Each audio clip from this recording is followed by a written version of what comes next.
Hello everybody, welcome back to my channel. Today we're going to be reading Pippi Longstockings Chapter 2. Pippi is a thing finder and gets into a fight. Annika woke up early the next morning. She jumped out of bed and ran over to Tommy. "Wake up, Tommy," she cried, pulling him by the arm. "Wake up and let's go and see that bunny girl with the big shoes."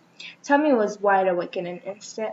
"I knew even while I was sleeping that something exciting was going to happen today, but I didn't remember what it was," he said as he yanked off his pajama jacket. Off they went to the bathroom, washed themselves and brushed their teeth much faster than usual, had their clothes on in a twinkling, and a whole hour before their mother, expecting them, came sliding down the banister and landed at the breakfast table. Down they sat and announced that they wanted their hot chocolate right at that very moment. "What's going to happen today that you're in such a hurry?" asked their mother. "We're going to see the new girl next door," said Tommy. "We may stay all day," said Annika. That morning Pippi was making pepperkaker, a kind of Swedish cookie. She had made an enormous amount of dough and rolled it out on the kitchen floor. "Because," said Pippi to her little monkey, "what earthly use is a baking board when one plans to make at least 500 cookies?" And there she lay on the floor, cutting out cookie hearts for dear life. "Stop climbing around in the dough, Mr. Nelson," she said crossly just as the doorbell rang. Pippi ran and opened the door. She was white as a miller from top to toe, and when she shook hands heartily with Tommy and Annika, a whole cloud of flour blew over them. "So nice you called," she said, and shook her apron. So there came another cloud of flour. Tommy and Annika got so much in their throat that they could not help coughing. "What are you doing?" asked Tommy. "Well, if I say that I'm sweeping the chimney, you won't believe me." "You're so clever," said Pippi. "Fact is, I'm baking, but I'll soon be done. You can sit on the wood box for a while." Pippi could work fast. She could. Tommy and Annika sat and watched how she went through the dough, how she threw the cookies onto the cookie pan and swung the pans into the oven. They thought it was as good as a circus. "Done," said Pippi at last, and shut the oven door and the last pans with a bang.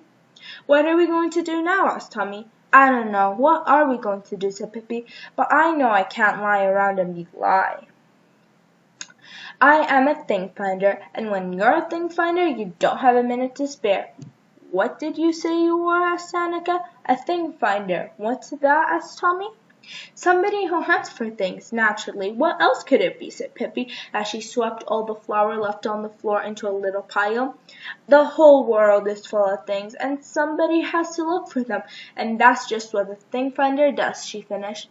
"What kind of things?" asked Annika. "Oh, all kinds," said Pippi. "Lumps of gold, ostrich feathers, dead rats, candy stock crackers, little tiny screws, and things like that."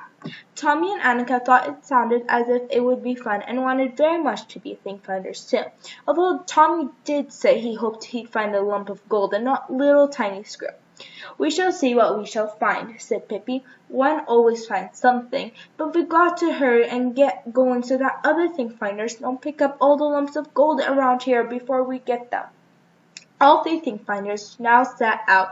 They decided that it would be best to begin hunting around the houses in the neighborhood, because Pippi said that although it could perfectly well happen that one might find a little screw deep in the woods, still the very best things were usually found where people were living.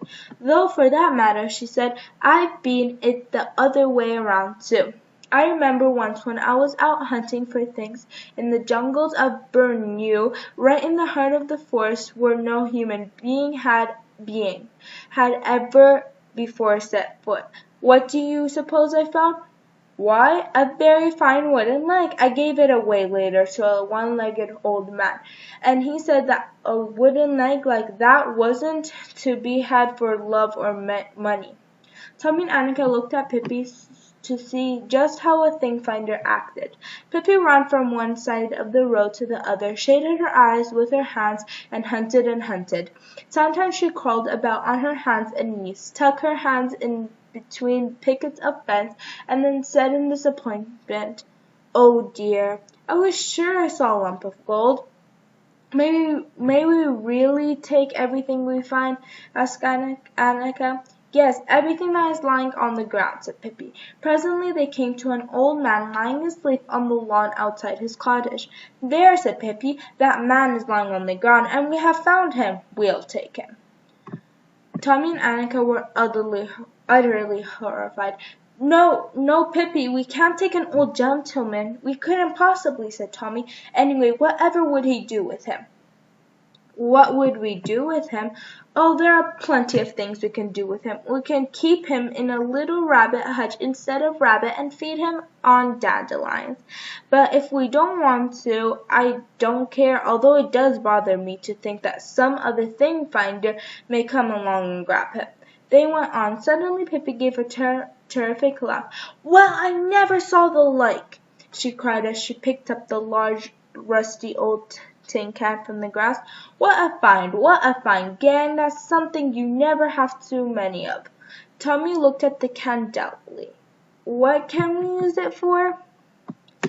Oh, you can use it in all sorts of ways, said Pippi. One way is to put cookies in it, then it becomes a delightful jar with cookies. Another way is not to put cookies in it, then it becomes a jar without cookies. That certainly isn't quite so delightful, but still, that's good too. She examined the can, which was indeed rusty and had a hole in the bottom. It's almost as if there were a jar without cookies, she said thoughtfully. But you can't put it over your head and pretend that it is midnight. And that is just what she did. With the can on her head, she wandered around the block like a little metal tower and never stopped until she stumbled over a low wire fence and fell flat on her stomach. There was a big crash when the tin can hit the ground. Now see that, said Pippi and took off the can. If I hadn't had this thing on, I'd have fallen flat on my face and hurt myself terribly. Yes, said Annika, but if you hadn't had the can on your head, then you wouldn't have tripped on the wire fence in the first place. Before she had finished speaking, there was another triumphant cry from Pippi, who was holding up an empty spool of thread. This seems to be my lucky day, she said. Such a sweet, sweet little spool to blow soap bubbles with or to hang around my neck for a necklace.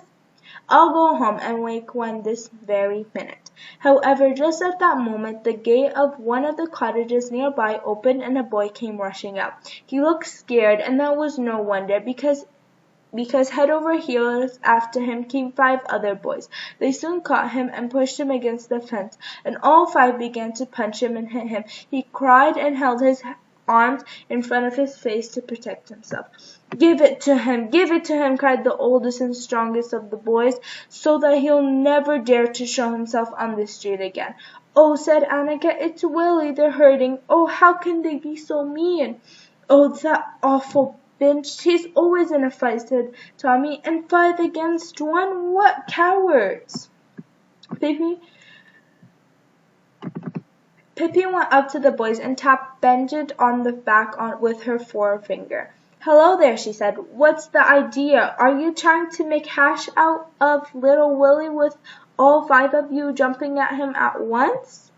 Benj turned around and saw a little girl he had never seen before. A wild-looking little stranger who dared to touch him. For a while he stood and gaped at her in astonishment. Then a broad grin covered over his face. Boys, he said, boys, let Willie alone and take a look at this girl. What a babe. He slapped his knees and laughed, and in an instant they all ducked around Pippi, all except Willie, who wiped away his tears and walked cautiously over to stand beside Tommy. Have you ever seen hair like hers, red as fire, and such shoes? The bench continued. Can't I borrow one? I'd like to go out rowing, and I haven't any boat.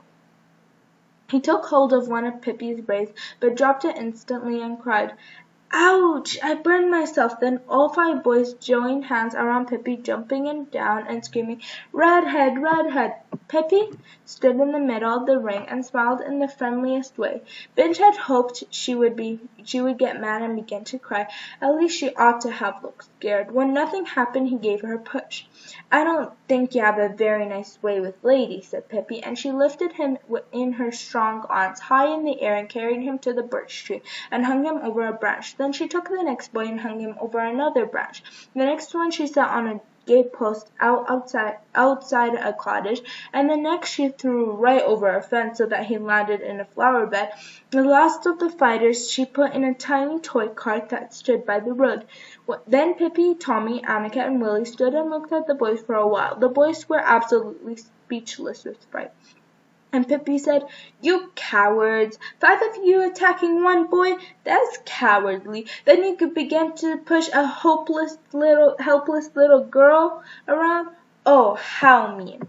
Come now, we'll go home," she said to Tommy and Annika and to Willie. "If they try to hurt you again, you come and tell me." And to Binch, who sat up on the tree and didn't dare to stir, she said, "Is there anything else you have to say about my hair or my shoe? If so, you'd better say it now before I go home." But Binch had nothing more to say about Pippi's shoes, nor about her hair either. So Pippi took her can in one hand and her spoon in the other hand and went away, followed by Tommy and Annika. When they were back home in Pippi's garden, Pippi said, "Dear me, how awful! Here I found 2 beautiful things, and you didn't get anything. You must hunt a little more. Tommy, why don't you look in the old hollow trees?" Old trees are usually about the best places of all for thing finders.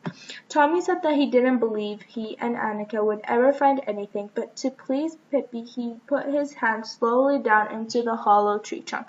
"Goodness!" he cried, utterly amazed, and pulled out his hand. In it he held a little notebook with a leather cover. In a special loop there was a little silver pencil. "Well, that's queer," said Tommy. "Now, see that?" said Pippi. "There's nothing so nice as being a thing finder. It's a wonder there aren't more people that take it up. They're all tailors and shoemakers and chimney sweepers and such like.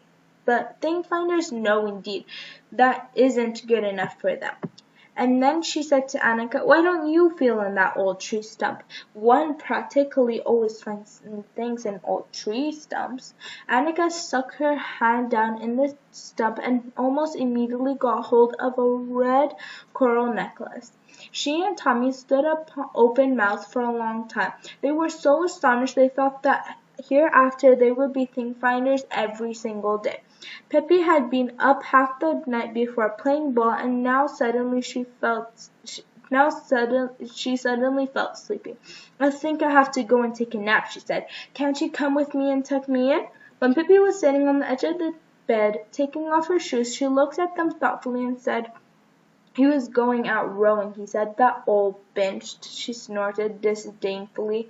"I'll teach him to row. Indeed I will, another time." "Say, Pippi," said Tommy respectfully, "why do you wear such big shoes?" "So I can wiggle my toes, of course," she answered. Then she crept into bed. She always slept with her feet on the pillow and her head down under the quilt. "That's the way they sleep in Guatemala," she announced, "and it's the only real way to sleep. See, like this, I can wiggle my toes, and when I'm sleeping too. Can you go to sleep without a lullaby?" she went on. "I always have to sing to myself for a while, otherwise I can't sleep awake." Tommy and Annika heard a humming sound under the quilt. It was Pippi singing to herself to sleep. Quietly and cautiously they tiptoed out so that they would not disturb her. In the doorway they turned to take a last look toward the bed. They could see nothing of Pippi except her feet resting on the pillow. There she lay, wiggling her toes emphatically. Tommy and Annika ran home. Annika held her coral necklace tightly in her hand. "That certainly was strange," she said. "Tommy, you don't suppose, do you suppose, that Pippi had put these things in place beforehand?" "You never can tell," said Tommy. "You just never can tell about anything when it comes to Pippi." So you guys, that's what's it called, chapter 2 for you. Stay tuned for chapter 3.